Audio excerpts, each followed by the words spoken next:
Okay, so I can't find the bracing video that I like that's really simple. A lot of them I think are overcomplicated, so I'm just gonna make one for you guys real quick. So ideally what you can do is have a chair or a bench or anything that can elevate your feet a couple feet above the ground. If it's really high, it's not gonna work. If it's really low, that will work too. But if you don't have anything to use, like a bench or a chair, you can just use the ground and just have your feet flat. I'll show you how to do that as well. But the better way to do it is to be able to have your legs propped up, because it's going to get you in a neutral position. So you're going to lay on your back, legs here. This is called a 90-90 breathing, because the idea is that your knees are at 90 degrees and your hips are at 90 degrees. So that places you in a neutral position. It also helps you learn how to brace while your lower extremities are bending. So this is kind of like being in the bottom of a squat or a deadlift, and that's where it's most important to be able to brace.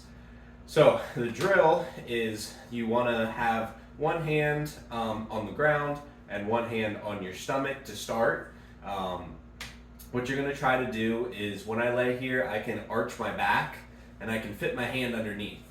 Or I can lay here and I can push my lower back into the ground. So there is no room underneath. I can't slide my hand under or anything. From there, you're gonna breathe into your diaphragm. So you wanna push your lower back down, and then with that top hand, you'll feel yourself breathe in. And then you push out, so you don't let the air escape, but you tense this area up. So it's a big breath.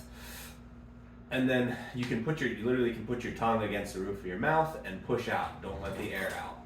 To your diaphragm, not into your ribs. So the idea is flatten that back out, take a big breath in, and then push out this general area. So if you feel fine with that cue behind your back, you can actually put both your hands here. You want to breathe into your hands. You want to inflate this area and then push out.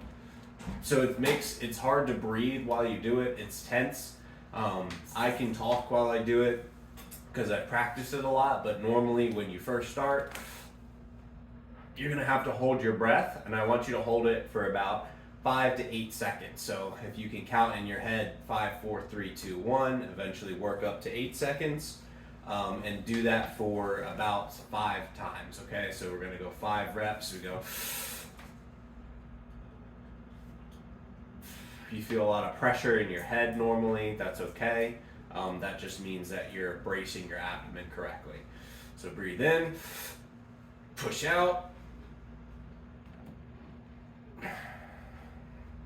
and you're gonna do that at least 5 times before every workout, and that's gonna help you learn how to brace properly.